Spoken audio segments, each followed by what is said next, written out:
Good evening and welcome to tonight's meeting of the Round Lake Area District 116 Board of Education on January 9th, 2023 at 7:01 p.m. If I can get started first with a roll call, please. Mrs. McGinley? Here. Mr. Francisco? Here. Mr. De Vera? Here. Miss Lee? Here. Mrs. Larson? Here. Mr. Jewett? Here. Mrs. Klingler? Here. And with the roll call, we will start with the Pledge of Allegiance.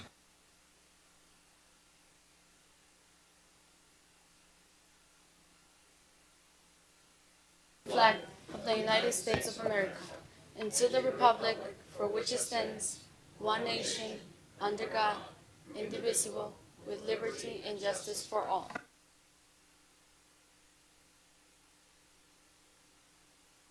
All right, first up is an approval of meeting agenda. One thing I will make a note of a slight alteration to the agenda that we have in front is we do not have a closed session, if I'm not mistaken, so we will just remove that. We'll go straight to being able to adjourn. Do I have a motion to approve the agenda?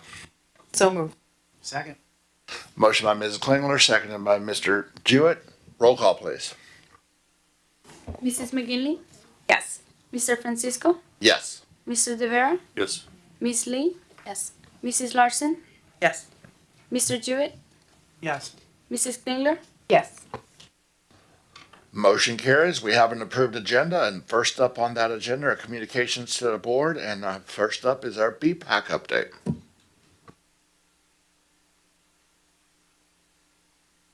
Good evening, everyone. This is the BPAC report to the Board of Education. BPAC committee continues promoting the Advocates Mental Health and Substance Abuse Program. Our next meeting is on Friday, January 27th from 6 to 8 p.m. at McGee Middle School.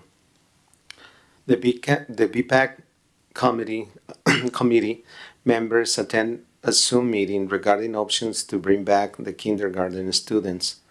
Many parents support the K2 through 5 model option. We'll continue inviting parents to attend these meetings. BPAC committee members continue participating in book clubs organized by the Round Lake Public Library. We continue to our learning commitment to support student success. Thank you. Thank you. All right, next up are review contracts less than 1,000. It was included in our packet. Does the board have any questions in regards to the three? Hearing none, we will move on next to the review of the FOIA report. Again, pretty straightforward, included in the packet. Any questions from the board? I just wanted to thank you guys for the clarification on that. That was helpful. All right. Next up is opportunity for public comment. As always, members of the public may participate in public comment during regular board meetings by attending in person or by submitting an electronic public comment form. Please note that in all cases, speakers are limited to 3 minutes. Electronic public comments will be accepted up until noon on the day of the regularly scheduled meeting. The public commenter will be contacted to confirm identity, and once confirmed, the electronic public comment will be provided to all board members in written form. We did not receive any electronic public comment for tonight's meeting. Do we have any public comment? Hearing none. Boo. We will move on. Next up is Superintendent's Report. Dr. Mendoza. Thank you, Board President and board members. Happy New Year to everybody. In your update, we included a list of upcoming parent presentations related to our kindergarten return and elementary school building configuration planning. We've actually added meetings. There will be 7 English presentations and 7 Spanish presentations held in January. Separate sessions are scheduled for in-person via Zoom. We will not be holding hybrid meetings so that more specific attention can be provided to parents in either setting. Free childcare will be provided during the in-person sessions. Information regarding the sessions has been provided to parents on 3 separate occasions, and reminders will be sent via text each day of the scheduled sessions going forward. The schedule is on the district's website under the calendar and news section and via social media. Dates on which meetings will be held include January 10th, 2 sessions, January 11th, 2 sessions, January 12th, 2 sessions, January 17th, 2 sessions, January 18th, 19th, and 24th, all with 2 sessions. Want to commend the communications department for being intentional in making sure that people are aware that these are happening, and also to Dr. Center and her team for being diligent with presenting on the dates that they have, and will continue to moving forward. Last but certainly not least, wanted to communicate donations made to the district. We're very pleased to say that the John and Kathleen Schreiber Foundation donated $15,000 to support the Round Lake High School capstone projects and related materials, primarily in the PLTW and digital graphic arts pathways. That foundation is the same foundation that Voice Support, should we keep our fingers crossed with the early childhood construction grant. They're going to be donating or contributing $1.8 million to the district if we're awarded that grant. That concludes the superintendent's report. Thank you, Dr. Mendoza. All right, next up then is committee reports, and I know we had a community engagement committee, so community engagement committee update. Hello. Yeah, I do apologize because some of what Dr. Mendoza said was stuff that I'm going to reiterate, so just bear with me. But if you get a chance to look at it, I'm going to switch over really quick. Bear with me. Back to my agenda.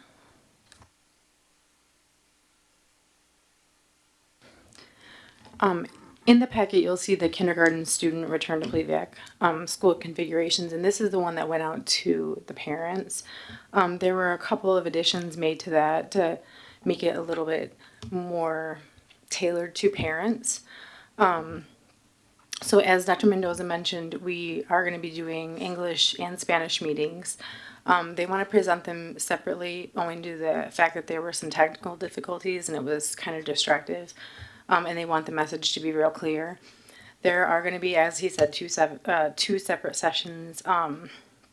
And basically the Spanish is going to be presented in Spanish, so in the native tongue. And then Susan will do the opening and closing and the question and answers. So it's going to be easy for them to, the message to be conveyed. And if there are any questions, it'll be translated. But overall, it'll be presented in Spanish. So as you mentioned, 7 in English, 7 in Spanish, free in-person childcare.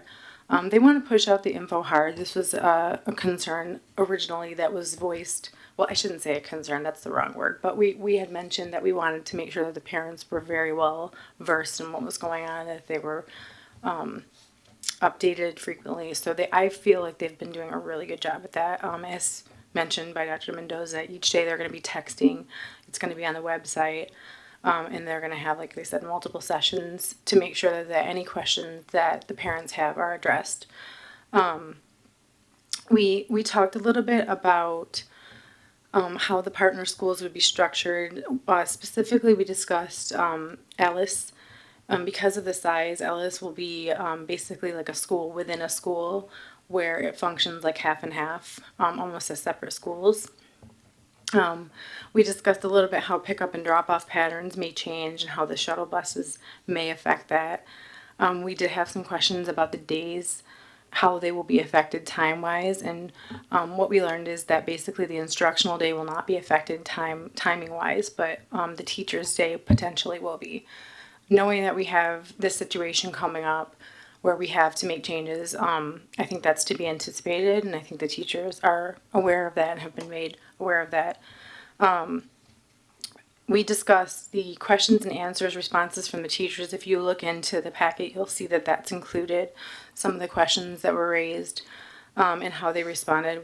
Scott and I both were very impressed with the way that they were addressed because they were very straightforward answers. There was not really, it was very directly answered questions. So if it was a yes or no question, it was a yes or no question response. So we were happy about that. I was also delighted to learn that the next steps for the teachers, they're going to be circling back. The goal is kind of to make the teachers aware of how the two scenarios will look, and then have volunteer teacher sessions again in February. But what they wanted to do before that was starting this week, they're going to be doing trial runs with the shuttle buses to kind of troubleshoot any possible issues that may arise. And then they'll have those teacher sessions again to kind of circle back if there's any further questions and kind of hammer out more of the specific details regarding what's going on with them. So they will be kind of talking about how they're going to be using the projected numbers from 24 and 25 to show them how each day and how it will look in each school. So everything right now is based upon that, but as we know, when we get our projections, that may change. So it's sort of currently like a living, working idea, as it were. But overall, I just want to commend the administration in general, because I feel like our concerns were very much heard, in that we wanted the teachers involved. We wanted the community to be very involved heavily, and I feel like they've really done a great job in that. So I just have to commend them on that. The other thing I personally wanted to say was that I always am impressed with our administration, and that they really try to put the right people in the right positions. And Dr. Centers has been working on this for, I want to say, probably 2 years. And this is literally a mathematic puzzle that she's dealing with. But we have somebody in our group overseeing this process that has been in our district for 20 years, who's done the scheduling and rounding for 9 years in the high school. And so I want to say that I'm very impressed with the level of care and thought that's been put into this particular I know, I'm sorry, I'm ranting, but I just wanted to point it out, because it is definitely a mathematic puzzle that's coming up, and there's many parts that move in it. So I just wanted to commend the level of detail that I feel like has been shown in this, and just call that out to you guys. Anything that you guys wanted to add? That's pretty much all I had. I just want to make sure I call out one of the most important things you just said is I actually asked the team, and I know they're on top of this. We don't want any stone left unturned, and by the time you have to make a decision as a board, we want you to have a clear understanding about if then. So if we do this, if we do K5, this is what it actually means at Beach. This is what it means at Village. If we do K235, this is what it means for Village, Beach, all of the schools. And so I think it's a lot of work, because if you think about it, we have to figure out the approximate number of students, how many sections at each grade level, what does the staffing look like. But we want to be very clear and transparent about what that looks like, so you can make an informed decision. And frankly, I think it's really important for our parents and staff to see what that looks like. Because the worst thing that could happen, it's going to happen anyway, but we want to minimize it, is you make a decision and then afterward there's feelings like, well, we didn't know this. We didn't know that this was going to happen if we made this decision. So we're not going to be able to do it as if school was opening tomorrow, because there's so many variables involved. But I think, knowing the team, we're going to be collaborating with the association on that to make sure we've thought of everything, that we don't leave some blind spots out there. But that is going to be done before you have to make a decision, so that we're clear on, in each school community, how do the models impact the school and what it looks like, the number of teachers, what do the programs look like, how many teachers are in this area, what do the specials look like, all these things. What does it look like for special ed teachers? What does it look like for bilingual teachers? What does it look like for the third grade teachers? So we're going to try to do it as best we can, so that we're clear on what it looks like. So I know I was a little nervous talking to my team about it, doing that, but I felt like if we were able to, we should. And it's a lot of work. I just want to keep saying it's a lot of work, but we feel like in the end, it'll help you make an informed decision one way or the other. Excuse me. I'm sorry, go ahead. Well, that patience for the explanation, I've probably been in 3 or 4 presentations of something similar. And today I'm like, Could you explain that one more time? Yeah, I want to get a little more detail because it's not working out, and just very meticulously, this is why, this is the benefit, this is what's worked out, this is how it's going to work. And I'm like, oh, okay, oh, that makes sense now. Thank you very much. And so, but it took over and over and trying to process it and walking away and thinking, I'm like, the math's still no, I don't understand, the math's not working. And just keep going through and going through. So I really appreciate the posture and just let's just go through the process. You'll probably come to the same conclusion. Well, we talked in detail about sectioning, and I almost feel like we need to have like an internal knowledge of how your job works to understand that. And that we don't have that. I mean, we don't. So it was like idiot proof it for us, and it was just done really well. And I think the reasoning behind why that's the preferred model has been, I think, laid out in such a way that, you know, it feels like it was done with intention and it was done with care. There was a lot of consideration to fiscal responsibility, to how the parents would feel, like the emotional response to that. So I was just so grateful for the team on this one, because this one's you know, it's a delicate situation, but it is a change and it's a big one. So,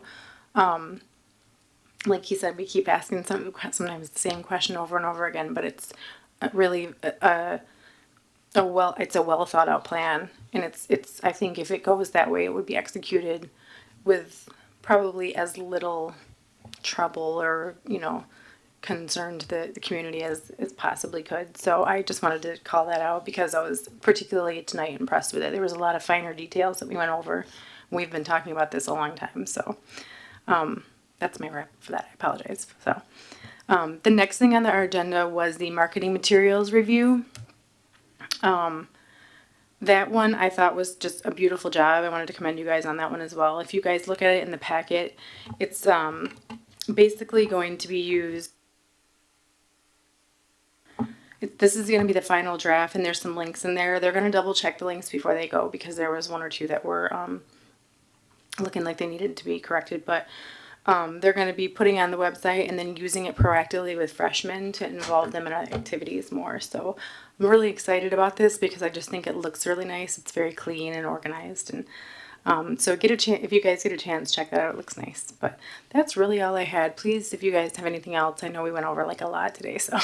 Just one more thing, and we got this late today. I want to thank Dr. Lamping, and I had the team speak to the architects to get an approximate cost. And Mary's looking at me like, what are you talking about? But she'll know. Is because I know I've heard, well, why don't you just build a new school? A new elementary school would cost between $40 and $50 million, given the rate of its per square foot cost. So I think we just get that out there, good or bad, right or wrong. That's kind of what the market is right now, and that's a little bit more than I thought it was. But just when we have parent meetings, if that comes up, at least we have that information now, because it will. You haven't even addressed where you build that. True. And we don't have the funds for that.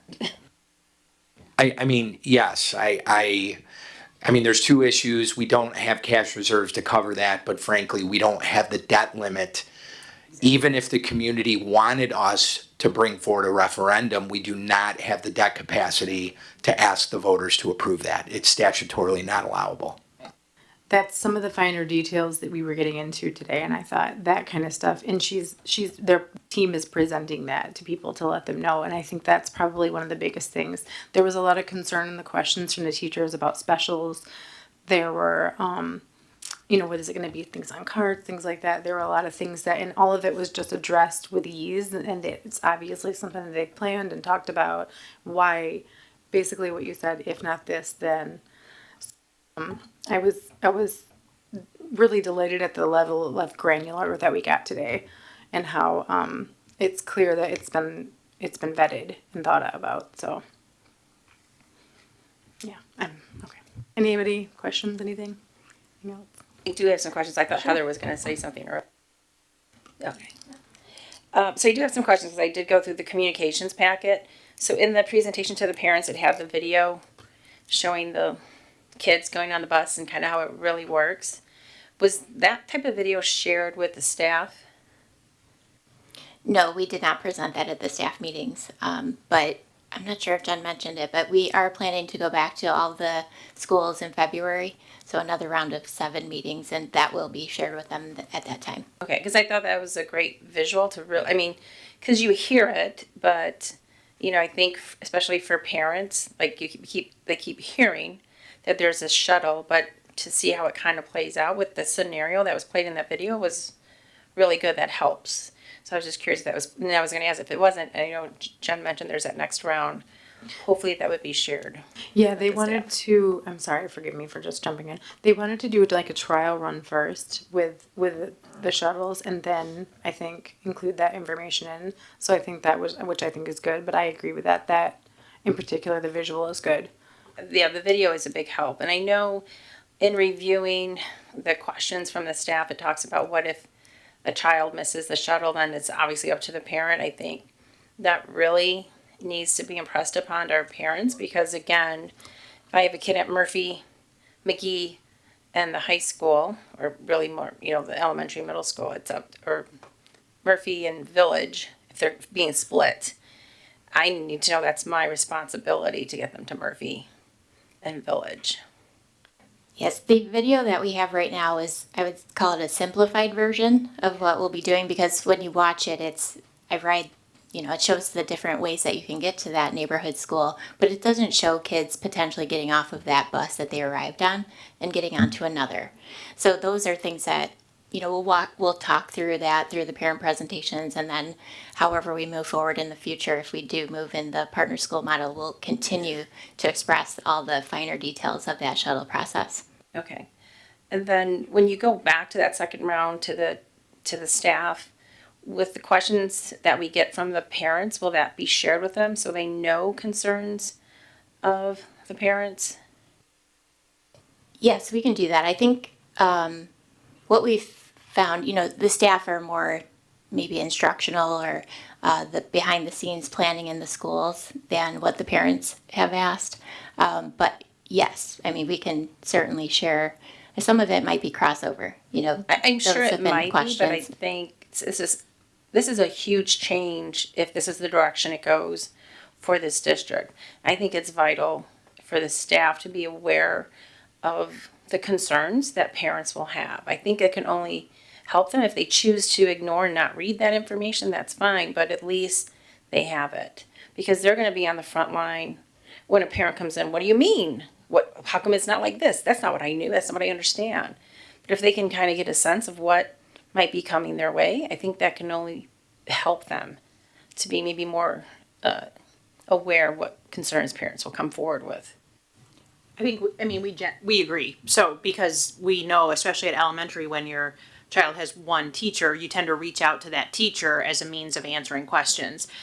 So we definitely, a lot of the teachers asked questions that they felt represented their parents' views, which is why we have a lot of questions about transportation, for example, that the teachers addressed, saying, I know that when I speak to parents, this is something, that they've asked questions about. So we definitely want to make sure that we provide information in that direction, because if they get a question and they feel comfortable answering it, then they have a way to be aware of what the question entailed when it was asked at the presentation. Right, exactly, because just like you have the teacher questions and what our answers are, if they have that on the parent side, that can only be an asset to them. Right, and that was our intention for starting with the staff back in, I guess it was December and January, those, right? No. November, we're in January. Yeah. November and December, those staff meetings, so that they had information prior to parents receiving it, because we knew in a lot of cases they would be going directly to the teachers to ask those questions. Okay, thank you. The other question is that marketing materials that you guys spoke about. So it'll be on the high school website? Where will that be? So this one is specific for the high school, so we will place it on the high school's website.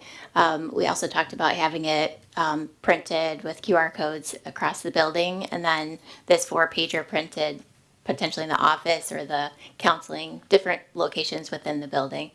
Additionally, speaking with Ms. Cacciatore, when we have the visits for incoming freshmen this spring, they intend on having another QR code created for them. So if they are expressing a potential interest in any of those sports or activities, at that time, then they have a list of students that they can reach out to as we approach the beginning of next year, so that they have kind of a list of students to already kind of bring into their programs right off the bat. Will that also include having the pamphlet at the Welcome Center as well? Yes. And then would it be opportune to put it under that parent portal, quick link kind of thing we have? Will that include that too, or? We can certainly put it there too. Yes. Yes. we'll be building these out for the middle schools as well. So we'll have kind of a variety of different programming materials for the different levels that we have. Oh, all right. Okay. Thank you. That's all I had.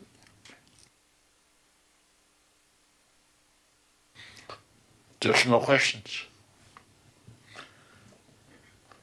Thank you for a very detailed summary there. All right, I think next up we are now to approval of open meeting minutes.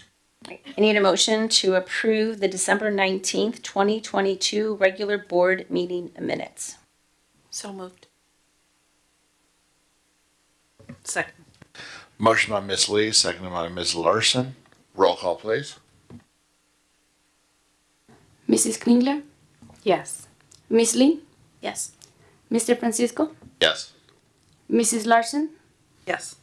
Mr. Jewett, Yes. Mrs. McGinley, Yes. Mr. De Vera, Yes. Motion carries.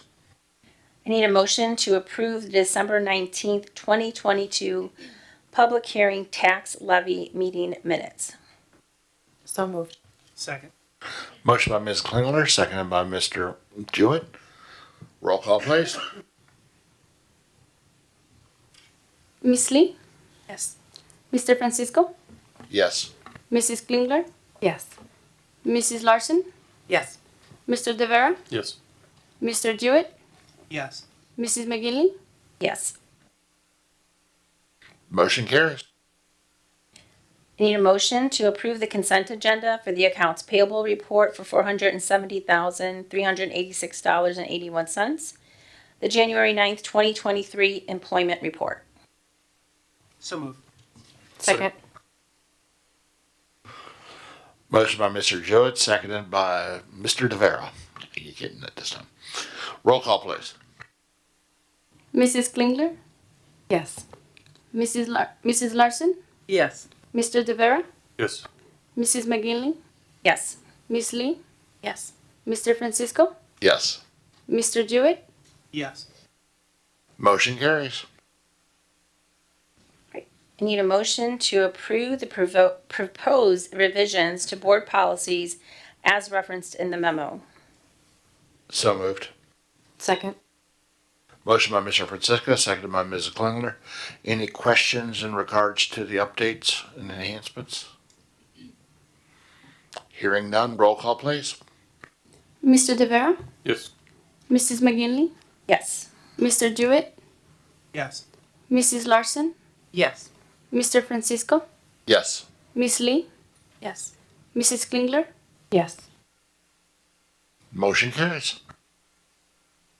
I need a motion to approve the Power School Perform contract to include initial setup and data migration fees for spring of 2023 and the first year implementation of the new platform for the 2023-2024 school year in the dollar amount of $33,450.45. So moved. Second. Motion by Ms. Klingler, seconded by Mr. Jewett. Any questions? Just to, as a reminder, the Finance Committee looked at this at the last finance meeting prior to the new year. And again, it's just an upgrade to the staff evaluation.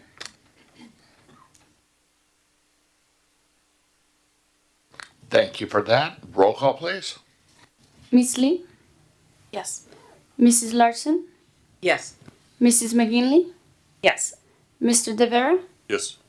Mr. Jewett, Yes. Mr. Francisco, Yes. Mrs. Klingler, Yes. Motion carries.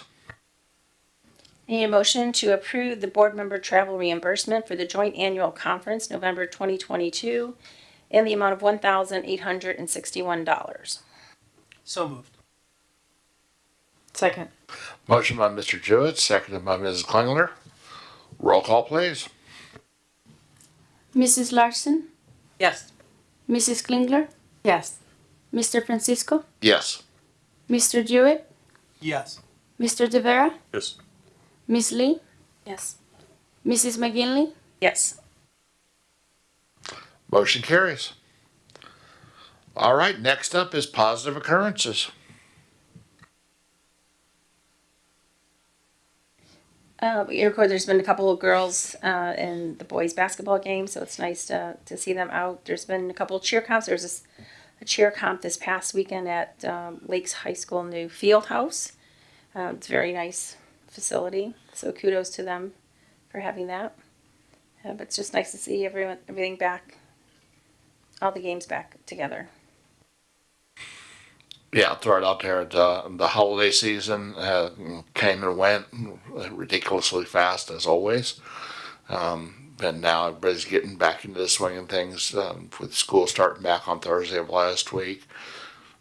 Good to see everybody out and about. I got to attend a girls' basketball game and a boys' basketball game, and the alumni basketball band day. So one of my kids got to come back and play with my freshmen, and it was really great to have basketball band again. I forgot how much I loved listening to them play in the stands.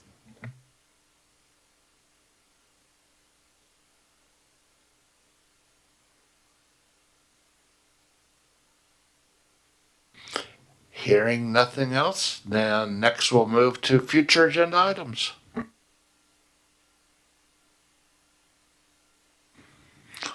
Hearing no future agenda items, then we will move to approval of closed session minutes. I need a motion to approve the October 17th, 2022 regular meeting closed session minutes. So moved. Second. Motion by Ms. Klingler, seconded by Ms. Larson. Roll call, please. Mr. Jewett, Yes. Mr. De Vera, Yes. Miss Lee, Yes. Mrs. Klingler, Yes. Mrs. Larson, Yes. Mr. Francisco, Yes. Mrs. McGinley, Yes. Motion carries. I need a motion to approve the November 7th, 2022 regular meeting closed session meeting minutes. So moved. Second. Motion by Mr. Jewett, seconded by Ms. Lee. Roll call, please. Mrs. Klingler, Yes. Miss Lee, Yes. Mr. Francisco, Yes. Mrs. Larson, Yes. Mr. Jewett, Yes. Mrs. McGinley, Yes. Mr. De Vera, Yes. And motion carries. And ladies and gentlemen, that will bring us to an adjournment at 7:34 p.m. Everyone have a great evening, and we will see you soon.